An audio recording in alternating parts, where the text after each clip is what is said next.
Hello everyone, welcome to the lecture number 3 of atom.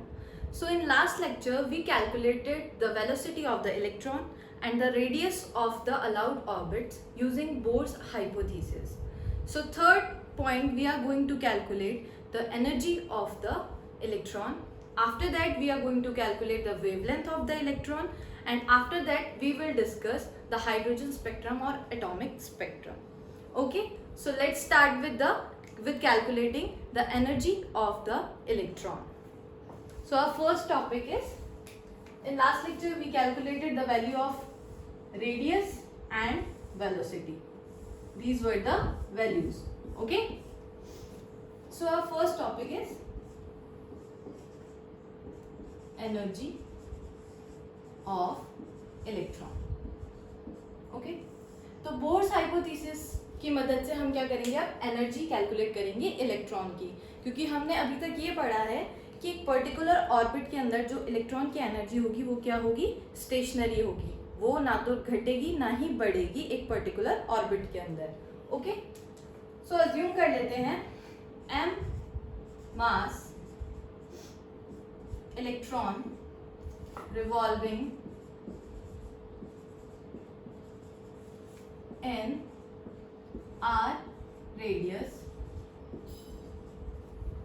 circular path. Okay, ये nucleus है, इसके चारों तरफ ये एक इलेक्ट्रॉन है जो कि v वेलोसिटी से क्या कर रहा है, मूव कर रहा है r रेडियस के एक सर्कुलर पाथ में. ओके, तो एनर्जी कैलकुलेट करने के लिए हमें क्या क्या चीज़ों की जरूरत पड़ेगी. टोटल एनर्जी अगर हमें कैलकुलेट करनी है तो उसके लिए हमें काइनेटिक एनर्जी पता होनी चाहिए, और क्या पता होनी चाहिए, potential energy. So kinetic energy of electron क्या होती है, half M V square, right, from first hypothesis. First hypothesis से M V square upon R की वैल्यू हमने क्या निकाली थी, K Z E square upon R, R square.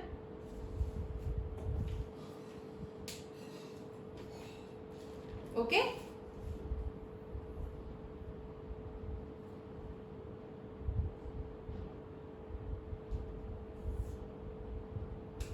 इस आर से ये आर कैंसिल हो गया था, डन. तो एम वी स्क्वायर की वैल्यू क्या आ गई, के जेड ई स्क्वायर.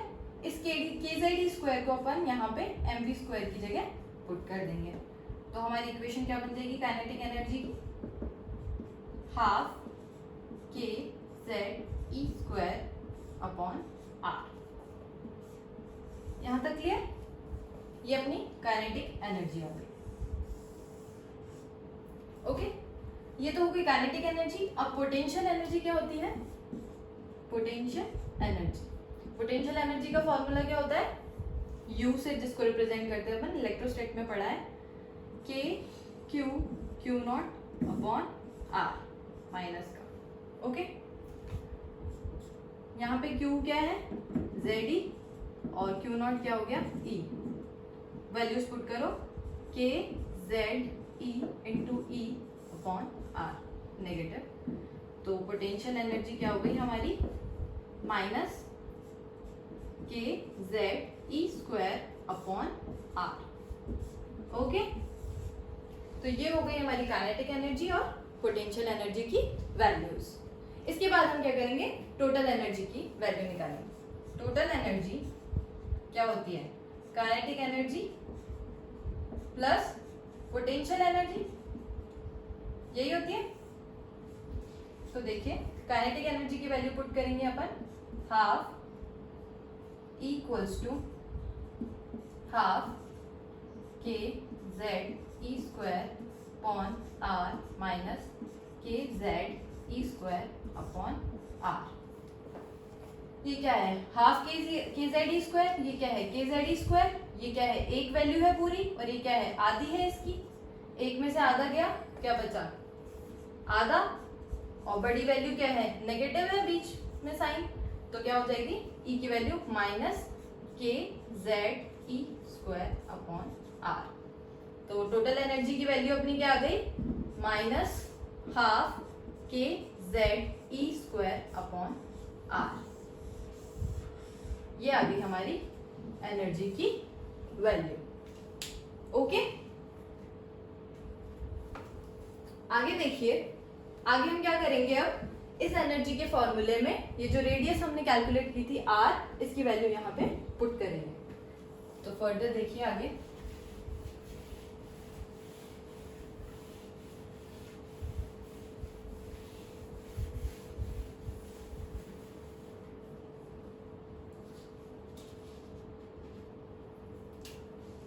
नेक्स्ट देखिए, E इक्वल्स टू क्या हो जाएगा, माइनस हाफ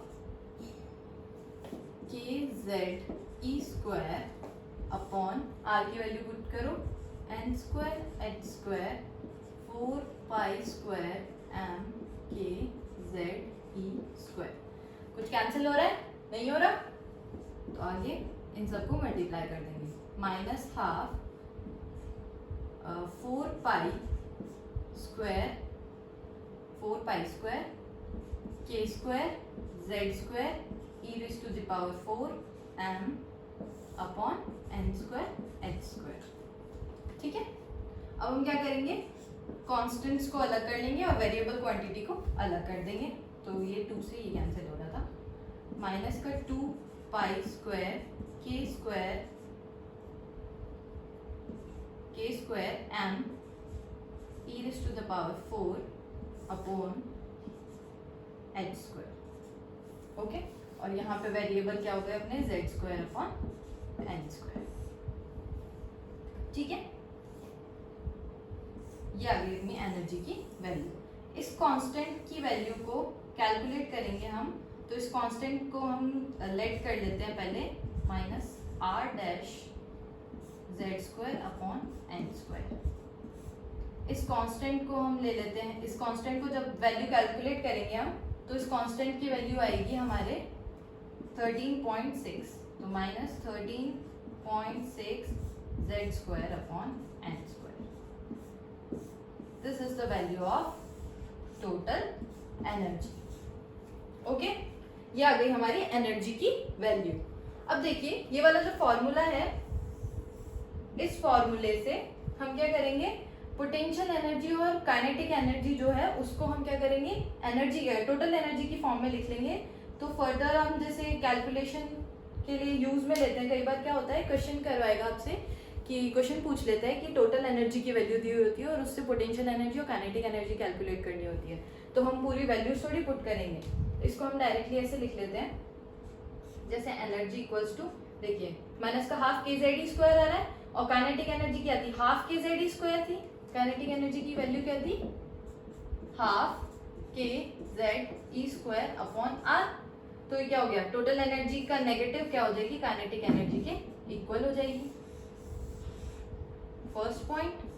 सेकेंड पॉइंट देखिए, पोटेंशियल एनर्जी क्या है, इसका डबल है, हाफ है ना ये काइनेटिक एनर्जी का, पोटेंशियल एनर्जी क्या है, डबल है, तो पोटेंशियल एनर्जी क्या हो जाएगी, twice of total energy.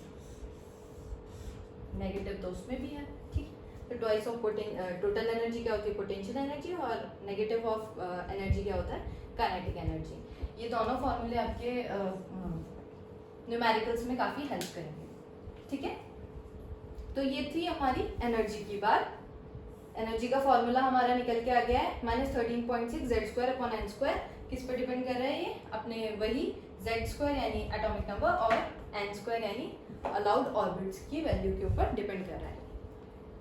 Next देखते हैं, अब हम कैलकुलेट करेंगे wavelength of electron. Next topic क्या है, wavelength of electron.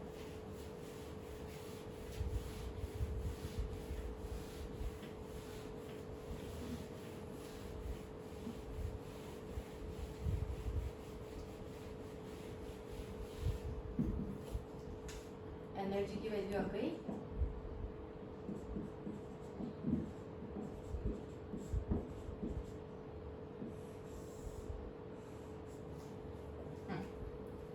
Next topic है हमारा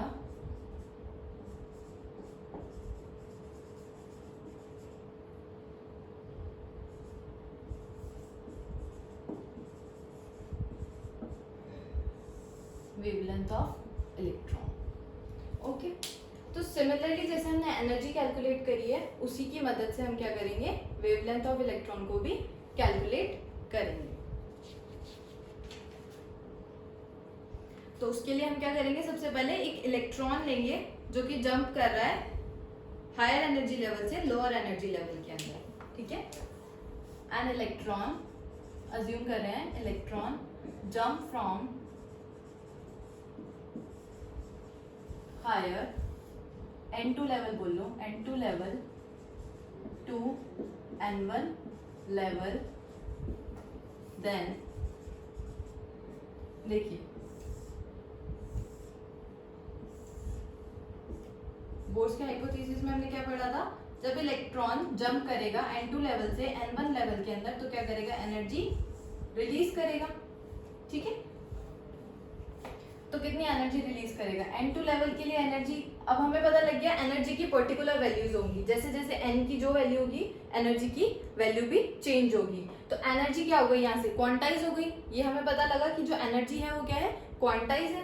तो एनर्जी N2 के करस्पॉन्डिंग एनर्जी क्या होगी, E2 इक्वल्स टू -13.6, और R डैश की फॉर्म में लिख लेते हैं पहले से हम, R dash Z² upon N2 square, ठीक है। नेक्स्ट E1, N1 के करस्पॉन्डिंग एनर्जी क्या हो जाएगी, -R dash Z² upon N1 square, ठीक है। फर्स्ट इक्वेशन और सेकेंड इक्वेशन, ठीक है। ये हो गई एनर्जी N2 के करस्पॉन्डिंग, E1 हो गई N1 के करस्पॉन्डिंग। अब हमें ये पता है कि जो एनर्जी का डिफरेंस होता है डेल्टा E, क्या होता है, E2 माइनस E1, वो किसके इक्वल होता है, हमारा hν। जितनी एनर्जी निकलेगी यहाँ पर, ठीक है, जितनी एनर्जी लिबरेट होगी एक इलेक्ट्रॉन को जंप करने में N2 से N1 लेवल में आने के लिए, वो किस इन दोनों के एनर्जी की क्या होती है, डिफरेंस के इक्वल होती है, hν, ठीक है। तो इससे hν की वैल्यूज पुट कर देते हैं, E2 की और E1 की। E2 की वैल्यू क्या है, -R dash upon R dash Z² upon N2 square minus R dash upon N1 square Z²। अब देखिए R डैश और Z² तो क्या आ रहा है, कॉमन आ रहा है, तो R डैश Z² तो हमने ले लिया कॉमन, ये देखिए ये माइनस माइनस क्या हो जाएगा, +1 अपॉन N1 का स्क्वायर -1 अपॉन N2 का स्क्वायर। तो ये किसकी वैल्यू आ गई अपनी, hν, ठीक है। अब हमें पता है न्यू इक्वल टू क्या होता है, C अपॉन लैम्डा, ठीक है। तो E की वैल्यू क्या हो जाएगी, hc अपॉन लैम्डा, ओके। तो ये क्या हो गया, hc अपॉन लैम्डा, वेवलेंथ की फॉर्म में लिखने के लिए R dash Z² 1 upon N1 square -1 upon N2 square, ठीक है। अब हम क्या करेंगे, लैम्डा को यहाँ छोड़ेंगे, बाकी सारे जो हमारे कांस्टेंट्स हैं उसको दूसरी साइड ले जाएंगे, ठीक है। तो देखो यहाँ पे 1 upon lambda as it is equals to, ये इधर आ जाएगा R dash Z² upon hc 1 upon N1 square -1 upon N2 square, okay. अब ये जो पूरा कांस्टेंट है, इस पूरे कांस्टेंट की वैल्यू क्या हो जाएगी, R, जिसको हम बोलते हैं रेडबर्ग कांस्टेंट, ओके।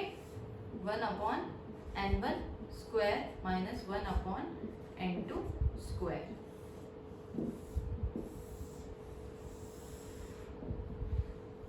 और इस रेडबर्ग कांस्टेंट की वैल्यू क्या होती है, R equals to 1.0973 into metre inverse, okay. 7 होता है, sorry 10⁻⁻7 metre inverse, okay.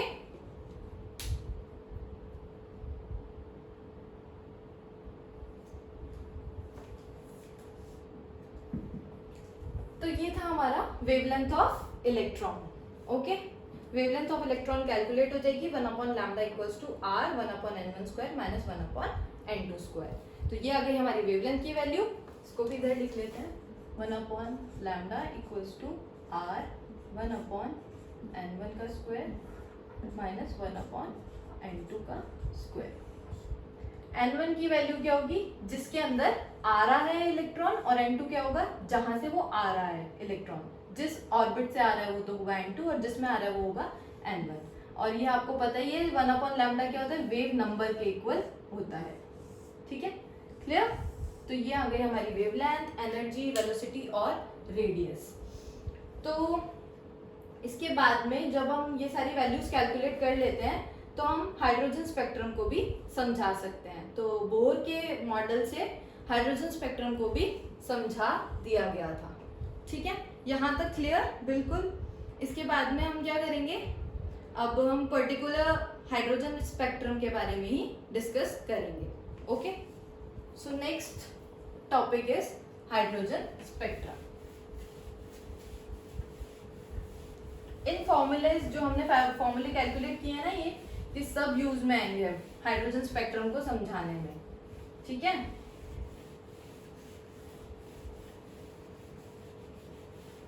Okay. तो अब हमारा नेक्स्ट टॉपिक क्या है, हाइड्रोजन स्पेक्ट्रम। देखिए, हाइड्रोजन स्पेक्ट्रम, जिसको अपन लाइन स्पेक्ट्रम भी बोलते हैं, या फिर एटॉमिक स्पेक्ट्रम भी बोल सकते हैं। इतने सारे नाम है इसके। ओके, तो क्या होता है, सबसे पहले तो स्पेक्ट्रम क्या है। तो हमने 10th क्लास में भी पढ़ा था कि जब व्हाइट लाइट को हम किसी प्रिज्म से पास कराते हैं तो वो क्या होती है, डिस्पर्स हो जाती है। ठीक है, जैसे एक व्हाइट लाइट है,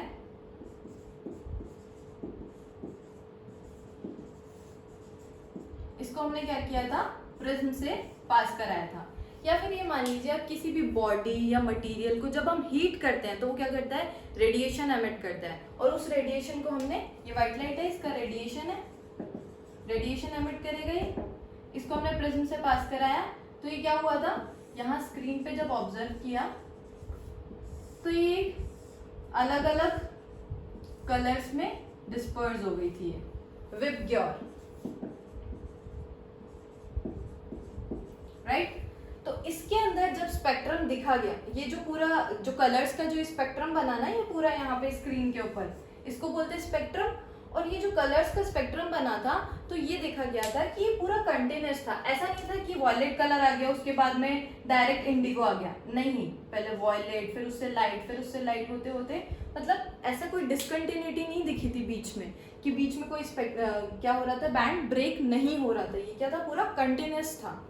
फिर उसके बाद में हमने देखा इसके अंदर हाइड्रोजन की जो गैस थी, फिर क्या देखा गया, जब हाइड्रोजन की गैस को एक सील्ड ट्यूब के अंदर भरा, ठीक है, ये हाइड्रोजन गैस है, हाइड्रोजन गैस थी, इसको हमने सील्ड ट्यूब में फिल किया, और इस पे क्या किया हमने, इसको हीट किया। हीट किसी से भी कर सकते हो आप, इलेक्ट्रिकल एनर्जी पास करके, और भी कोई किसी भी यूज से टेम्परेचर इंक्रीज करके। तो इसमें से जो रेडिएशन निकली, इसमें से क्या निकली, रेडिएशन निकली, और उस रेडिएशन को जब हमने प्रिज्म से पास कराया और स्क्रीन पे ऑब्जर्व किया, इस प्रिज्म से जब रेडिएशन को पास कराया और स्क्रीन पे ऑब्जर्व किया, तो देखा कि पहले यहाँ पे कुछ कलर की लाइन दिखी, फिर उसके बाद में काफी दूर तक कोई लाइन नहीं थी, फिर उसके बाद फिर एक कलर की लाइन दिखी, फिर एक कलर की लाइन दिखी। तो ये क्या था, बहुत डिस्क्रीट था, कंटिन्यूअस नहीं था, ये क्या था, डिस्क्रीट था, रुका हुआ था। एक तरीके से ये मान लो जैसे जो स्क्रीन पे जो पैटर्न था वो कुछ इस टाइप का था, कि कुछ लाइंस पहले ऐसे दिखी, फिर यहाँ पे कोई लाइन नहीं दिखी, फिर कुछ इस तरीके की लाइंस शो हुई। तो ऐसा कुछ स्पेक्ट्रम देखने को मिला हाइड्रोजन एटम के लिए। तो ये तो कंटिन्यूअस स्पेक्ट्रम नहीं था, इसी चीज को रदरफोर्ड नहीं समझा पाए थे। रदरफोर्ड के एटॉमिक मॉडल के अकॉर्डिंग क्या होना चाहिए था, कंटिन्यूअस स्पेक्ट्रम दिखना चाहिए था, लेकिन ऐसा नहीं देखा गया। कैसा देखा गया? डिस्क्रीट और लाइन स्पेक्ट्रम, इसीलिए इसको लाइन स्पेक्ट्रम भी बोलते हैं। लाइंस दिखी थी कलर की, ठीक है। तो ये जो लाइंस दिख रही थी हमें, जैसे 656.4 की दिखी थी, ठीक है, वेवलेंथ की। फिर उसके बाद में काफी दूर तक नहीं दिखी। फिर उसके बाद में कितनी वेवलेंथ की दिखी? 586.2 समथिंग। तो इस तरीके के, और 656 से लेके 486 के बीच में कोई भी वेवलेंथ की रेड लाइट हमें नहीं दिखी थी। ऐसा कोई स्पेक्ट्रम नहीं दिखा था, ठीक है। तो इसी चीज को एक्सप्लेन किया था किसने? बोहर ने, अपने हाइपोथेसिस की हेल्प से। तो हम देख रहे हैं हाइड्रोजन स्पेक्ट्रम इस तरीके से बना था, ठीक है। ये तो था एक्सपेरिमेंटली उन्होंने ऑब्जर्व किया था। अब ऐसा क्यों शो हो रहा था? वो ये जो इक्वेशन आई थी हमारी वेवलेंथ की, बिल्कुल सेटिस्फाई कर रही थी हाइड्रोजन स्पेक्ट्रम को। तो सबसे पहले क्या हुआ था, अब हम हाइड्रोजन स्पेक्ट्रम को ड्रॉ करते हैं कि किस तरीके का स्पेक्ट्रम हमें देखने को मिला था। तो देखिए, फॉर किसके लिए कर रहे हैं अपन? For hydrogen atom. Hydrogen atom के लिए कर रहे हैं। तो हाइड्रोजन एटम के लिए Z की वैल्यू क्या होती है? 1, ठीक है। तो उसके लिए एनर्जी की वैल्यूज देखिए, E1 इक्वल्स टू क्या हो जाएगा? 13.6, Z की वैल्यू तो है 1 अपॉन n स्क्वायर, 1 का स्क्वायर इक्वल्स टू माइनस का 13.6। E2 equals to minus 13.6 upon 2 का स्क्वायर, तो 13.6 अपॉन 4, ये क्या हो जाएगा? 4 3 जा 12 और 4 4 जा 16 electron volt. E3 minus 13.6 upon 3 का square equal to minus 13.6 upon 9। 9 के लिए कैलकुलेट करेंगे तो क्या आएगा? 9 1 जा 9, 9 5 जा 45, 1.5 की अप्रॉक्स आ जाएगी, ठीक है। तो इस तरीके की, अब देखो पर्टिकुलर एनर्जी के लिए, पर्टिकुलर एन की वैल्यू के लिए पर्टिकुलर एनर्जी आ रही है जिसकी एक पर्टिकुलर वैल्यू है। तो इससे क्या शो हो रहा है? जो एनर्जी है वो क्या है? क्वांटाइज्ड है, ठीक है। तो इन्हीं की हेल्प से क्या किया था? एक स्पेक्ट्रम ड्रॉ किया था। तो पहले मैं इसको हटा देती हूँ, इसकी वैल्यूज लिख देते हैं। E1 की वैल्यू क्या आ रही है? माइनस 13.6, E2 की आ रही है 3.4 और E3 की आ रही है 1.5, ठीक है। ऐसे आगे हम और भी वैल्यूज कैलकुलेट कर सकते हैं, E4, E5, E6, ओके। देखिए, अब यहाँ पे तो हम ले लेते हैं एनर्जी को और यहाँ पे n। सबसे पहले ये देखिए, n इक्वल्स टू 1 के लिए इसके करस्पॉन्डिंग एनर्जी क्या है? माइनस 13.6। इसके बाद में नेक्स्ट गैप देखिए, गैप भी क्या हो रहा है? डिक्रीज होता जा रहा है। पहले 13.6 और 3.4 में अप्रॉक्स 10.2 का गैप है, तो इनके बीच का गैप क्या होगा? सबसे ज्यादा होगा। n इक्वल्स टू 2, ये क्या है? माइनस का 3.4। इसके बाद में आ जाएगी अपनी, थोड़ा कम गैप हो जाएगा, n इक्वल्स टू 3, जिसके लिए माइनस 1.5। फिर उसके बाद में और गैप कम हो जाएगा, n इक्वल्स टू 4, फिर और कम हो जाएगा, n equals to 5, n equals to 6, n equals to 7, और ऐसे ये क्या होने लग जाएंगे? आपस में आगे जाके ओवरलैप होने लग जाएंगे, बहुत कम गैप बच जाएगा, ठीक है। ये तो थी हमारी स्पेक्ट्रल, ये जो अलाउड ऑर्बिट्स थे हमारे n1, n2, n3, और इनके करस्पॉन्डिंग क्या हो गई? एनर्जी हो गई। अब मैंने जैसे बताया था आपको कि कुछ बैंड कुछ ऐसा दिख रहा था हमारा स्पेक्ट्रम की, कुछ लाइंस पर्टिकुलर वेवलेंथ की, नियर बाय वेवलेंथ की थी, फिर काफी गैप था। तो इनको क्या किया? सीरीज में डिवाइड कर दिया कि इस सीरीज का कुछ नाम दे दिया, इस सीरीज का कुछ नाम दे दिया। तो सबसे पहली जो सीरीज थी हमारी जो डिस्कवर हुई थी वो थी बामर सीरीज, क्योंकि बामर सीरीज क्या आती है? विजिबल रेंज के अंदर आती है, ठीक है। विजिबल रेंज के अंदर आती है, इसलिए वो सबसे पहले डिस्कवर हुई थी। उसके बाद में हुई थी लाइमन, लेकिन लाइमन क्या होती है? फर्स्ट n इक्वल टू 1 के लिए होती है। तो ये होती है लाइमन सीरीज। कहीं से भी इलेक्ट्रॉन जंप करेगा n इक्वल टू 2 से, 3 से, 4 से, वो कहाँ पे जंप करेगा? n इक्वल टू 1 के अंदर अगर जंप कर रहा है तो वो क्या होगी? लाइमन सीरीज, लाइमन सीरीज, ठीक है। इन लाइमन सीरीज कहाँ पे दिखेंगी? यूवी रीजन के लिए, अल्ट्रा वायलेट रीजन के लिए। n इक्वल टू 2 पे n इक्वल टू 3 से n इक्वल टू 2 पे जितनी भी आएंगी लाइंस वो क्या होंगी? बामर सीरीज, बामर सीरीज। ठीक है, ये किसके लिए होंगी? विजिबल, विजिबल रीजन के लिए। n इक्वल टू 3 के लिए, ये मैंने गैप थोड़ा कम कर दी, n इक्वल टू 3 के लिए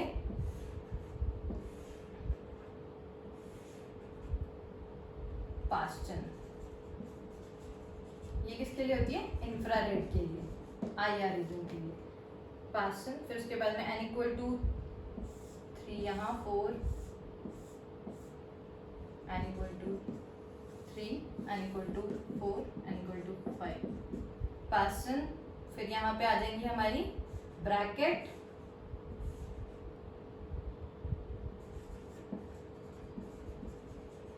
ये भी IR के लिए होती हैं। और फिर उसके बाद में आ जाएंगी फंड, PFUND, फंड। ठीक है, ये फार IR के लिए होती हैं, इंफ्रारेड रीजन, फार इंफ्रारेड रीजन के लिए। उसके बाद में आती है हम्फी सीरीज,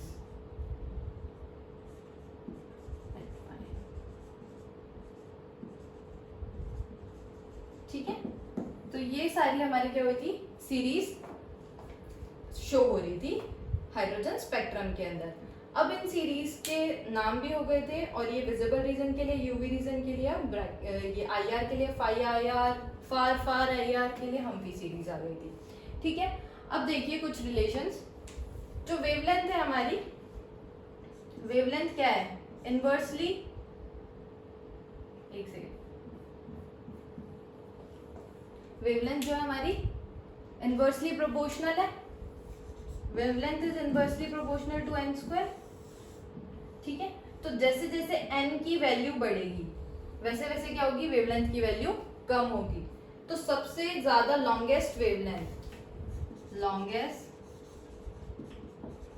वेवलेंथ किसकी होगी? स्मॉलेस्ट वैल्यू ऑफ n के लिए। ठीक है, जैसे कि देखिए n इक्वल टू 2 से n इक्वल टू 1 में जो इलेक्ट्रॉन जंप कर रहा है, इसकी जो वेवलेंथ होगी सबसे ज्यादा होगी। और n इक्वल्स टू इनफाइनाइट से लेकर n इक्वल टू इनफाइनाइट के लिए e की वैल्यू क्या हो जाएगी? 0। n इक्वल टू इनफाइनाइट से लेकर n इक्वल टू 1 में जो जंप करेगा उसकी वेवलेंथ क्या होगी? सबसे कम होगी। ठीक है, तो एक वेवलेंथ की वैल्यू हम कैलकुलेट कर देते हैं, उसी से सिमिलर हमारी आगे की वेवलेंथ की वैल्यू कैलकुलेट होंगी।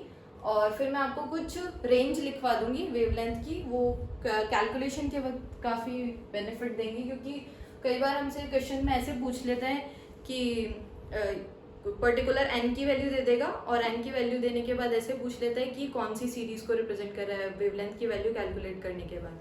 तो हमें रेंज का थोड़ा आइडिया होना चाहिए कि कौन सी रेंज में आ रहा है ये। ठीक है, wavelength. Okay, done. Next, wavelength की वैल्यू देख लीजिए एक बार। ठीक है, वेवलेंथ देखिए। वेवलेंथ कैसे कैलकुलेट करोगे? जैसे लाइमन के लिए मान लो, लाइमन सीरीज, इसी का एग्जांपल ले लेते हैं। ठीक है, n equals to 1 to n equal to 2। ठीक है, तो इसके अंदर n2 कहाँ है? 2 है, और n1 कहाँ है? 1 है। तो 1 अपॉन लैम्डा इक्वल्स टू क्या हो जाएगा? r। हाँ, एक चीज़ और ध्यान रखिए, 1 अपॉन r की वैल्यू कैलकुलेशन इजी करने के लिए 1911 एंगस्ट्रॉम के आसपास। ठीक है, ये थोड़ा ध्यान में रखिएगा, इससे थोड़ा इजी पड़ेगा। ठीक है, 1 upon lambda equals to r, 1 upon 1 का स्क्वायर माइनस 1 अपॉन 2 का स्क्वायर। तो 1 upon lambda equals to r, ये क्या हो जाएगा हमारा? 4 हो जाएगा। 4 माइनस 1 3/4। तो लैम्डा इक्वल्स टू क्या हो जाएगा? 4/3r। 1 अपॉन r की वैल्यू क्या होती है? 1 अपॉन r की वैल्यू 911, तो 4/3 इंटू 911, तो अप्रोक्सीमेटली लैम्डा की वैल्यू क्या आ जाएगी? 1250 एंगस्ट्रॉम के आसपास, 1250 मान लो, या 1215, सॉरी 1215 के आसपास की वैल्यू है, अप्रॉक्सीमेट वैल्यू ये है 1215 एंगस्ट्रॉम। ठीक है, तो ये लैम्डा की क्या हो गई, ये लाइमन सीरीज की सबसे शॉर्ट रेंज के लिए क्या है, सबसे ज्यादा वेवलेंथ है। और अगर इसके लिए कैलकुलेट करेंगे ना हम n equal to n1 equal to 1 और n2 इक्वल टू इनफाइनाइट। ठीक है, सबसे बड़ी तो ये होगी ना, इनफाइनाइट से आएगी, तो 1 upon lambda equals to r 1 upon 1 का स्क्वायर माइनस 1 अपॉन इनफिनिट। तो 1 अपॉन इनफाइनाइट क्या होता है, 0, तो r के इक्वल आ गया 1 अपॉन लैम्डा। ठीक है, तो lambda equals to 1 upon r equals to 911 angstrom. तो देखो सबसे ज्यादा n की लार्जेस्ट वैल्यू के लिए क्या आई, लैम्डा की वैल्यू 911 एंगस्ट्रॉम आई है, और स्मॉलेस्ट वैल्यू के लिए क्या आई है, n की स्मॉलेस्ट वैल्यू के लिए लैम्डा की वैल्यू 1215 एंगस्ट्रॉम, जो कि क्या है, बड़ी है। तो इससे भी हमें पता लग गया। ओके, तो ये तो हो गया हमारा वेवलेंथ का कॉन्सेप्ट भी हो गया, हाइड्रोजन स्पेक्ट्रम हमने समझ लिया है। ओके, हाइड्रोजन स्पेक्ट्रम ये था हमारा, जिससे हमने क्या कर लिया, वेवलेंथ। अब इसी तरीके से हम क्या कर सकते हैं, बामर सीरीज के लिए भी कैलकुलेट कर सकते हैं, पास्टन के लिए, ब्रैकेट के लिए, फंड के लिए भी कैलकुलेट कर सकते हैं। ओके, तो एक पर्टिकुलर डाटा मैं आपको लिखवा देती हूँ, which I think will be helpful for you. Okay?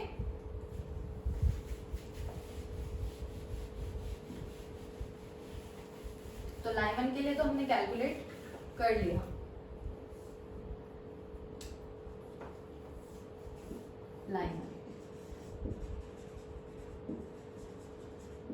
Lyman series के लिए तो अप्रोक्सीमेट 1216 या फिर 1215 एंगस्ट्रॉम से लेकर 911 या 912 एंगस्ट्रॉम तक, ये होती है लाइमन सीरीज।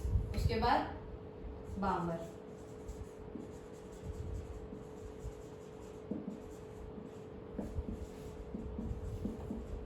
विजिबल रीजन के लिए होती है ये यूवी। बामर सीरीज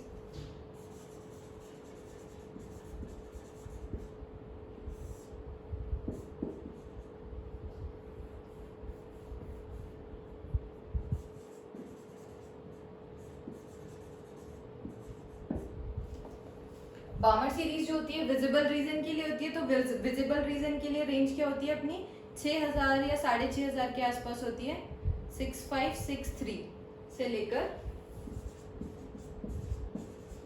एंगस्ट्रॉम से लेकर 3563 एंगस्ट्रॉम तक अप्रोक्सीमेट वैल्यू ये लेके चलेंगे, या 36 ले लो, 3640 एंगस्ट्रॉम तक। ठीक है, ये हो गई हमारी बामर सीरीज के लिए रेंज, विजिबल रीजन में होती है ये। फिर उसके बाद में आता है हमारा पास्टन सीरीज। पास्टन सीरीज के लिए क्या होती है, 1870 से लेके 8210 एंगस्ट्रॉम तक होती है। ओके, फिर उसके बाद में आता है हमारा ब्रैकेट। ब्रैकेट के लिए क्या हो जाएगी, 74620 से लेकर 74620 एंगस्ट्रॉम से लेकर 22800। तो इससे अगर आपके एग्जाम में क्वेश्चन आता है कि रीजन बताना है, कौन सा रीजन के लिए ये पर्टिकुलर वेवलेंथ जो गिवन है कौन से रीजन के लिए है, तो इसकी हेल्प से आप अप्रोक्सीमेट आइडिया लगा सकते हो। अगर जैसे 3000 से लेकर 6500 के बीच में दी हुई है, तो आप बता सकते हो वो विजिबल रीजन के अंदर आ जाएगी। उसी तरीके से ये यूवी के लिए, ये आईआर के लिए, और ये भी आईआर के लिए। ठीक है, डन। यहीं तक पूछेगा, इसके आगे नहीं पूछेगा वो एग्जाम में अगर पूछता भी है तो ये था हमारा पूरा एटॉमिक मॉडल। एटॉमिक मॉडल के अंदर हमने कितने एटॉमिक मॉडल्स पढ़े, पहला डाल्टन एटॉमिक मॉडल, उसका फेलियर, फिर थॉमसन उसका फेलियर, फिर रदरफोर्ड उसका फेलियर, फिर उसके बाद में बोर्स हाइपोथेसिस, और उसकी हेल्प से हमने क्या किया, कैलकुलेट कर ली वेवलेंथ, रेडियस, वेलोसिटी और एनर्जी। ठीक है, एनर्जी क्वांटाइज है इसके अंदर, ये कॉन्सेप्ट लिया था, तभी जाके हम क्या कर पाए थे, हाइड्रोजन स्पेक्ट्रम को एक्सप्लेन कर पाए थे। अगर हम एनर्जी को क्वांटाइज नहीं लेते या ऑर्बिट्स को स्टेशनरी नहीं लेते तो हम ये कैलकुलेट नहीं कर पाते। मतलब हमने जो बोहर सर ने इसका अजम्पशन लिया था। ओके, तो आगे भी बहुत सारी चीज़ें हैं। अब इसके बाद भी क्या था, बोहर के अभी भी कुछ ड्रॉबैक्स थे, वो कुछ चीज़ें एक्सप्लेन नहीं कर पाए थे अपनी हाइपोथेसिस की हेल्प से। जैसे कि क्या था उनके ड्रॉबैक्स, वो भी हम एक बार डिस्कस कर लेते हैं। तो ये हाइड्रोजन स्पेक्ट्रम तो यही था, इसके अंदर ये सीरीज थी। ओके, नेक्स्ट हम देख लेते हैं ड्रॉबैक्स ऑफ, ड्रॉबैक्स से पहले हाँ ड्रॉबैक्स देख लेते हैं, लिमिटेशंस ऑफ बोर्स मॉडल।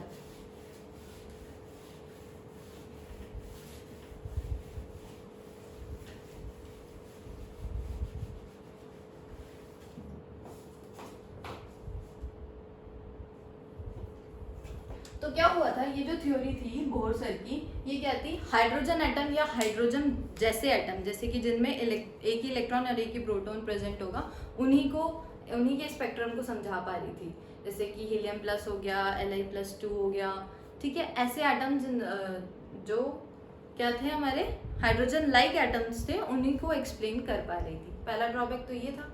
दूसरा ड्रॉबैक ये था कि जो इसके अंदर सर्कुलर ऑर्बिट्स लिए थे, वेव नेचर भी एसोसिएट होता है पार्टिकल के साथ, तो पर्टिकुलर क्या था, ये नहीं एक्सप्लेन कर पा रहे थे कि हम इलेक्ट्रिकल पाथ क्यों नहीं ले सकते, ठीक है।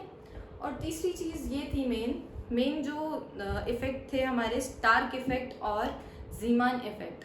स्टार्क इफेक्ट क्या होता है, जब किसी एटम को हम क्या करते हैं, एक्सटर्नल इलेक्ट्रिक फील्ड के अंदर जब रखते हैं, तो क्या होता है, उसकी एनर्जी के जो लेवल्स हैं उनमें क्या आ जाता है, चेंज आ जाता है। तो इस इफेक्ट को नहीं समझा पा रहे थे बोर के मॉडल से। और दूसरा था हमारा जीमान इफेक्ट। इसमें क्या होता है, एटम को हम एक्सटर्नल मैग्नेटिक फील्ड के अंदर रखते हैं, तो स्पेक्ट्रल लाइंस जो थी वो क्या हो रही थी, स्प्लिट हो रही थी। तो इस चीज़ को भी नहीं एक्सप्लेन कर पाए थे बोर।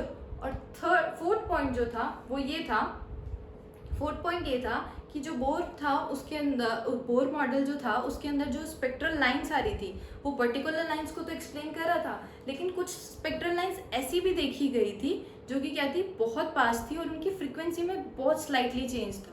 तो इस चीज़ को भी, फाइन स्ट्रक्चर को वो नहीं एक्सप्लेन कर पाए थे, ठीक है। तो ये कुछ ड्रॉबैक्स थे जिनको हम लिख भी लेते हैं। फर्स्ट क्या था, this model was applicable for hydrogen like atoms only, ठीक है। हाइड्रोजन लाइक एटम्स के लिए ही वैलिड था ये। दूसरी चीज क्या थी, he was also unable to explain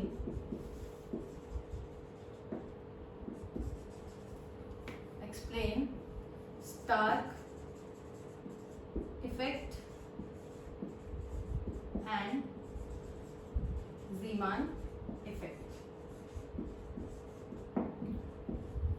ठीक है। मेन तो यही दो ड्रॉबैक्स थे इस मॉडल के, ओके। तो ये था हमारा बोहर मॉडल भी हो गया कंप्लीट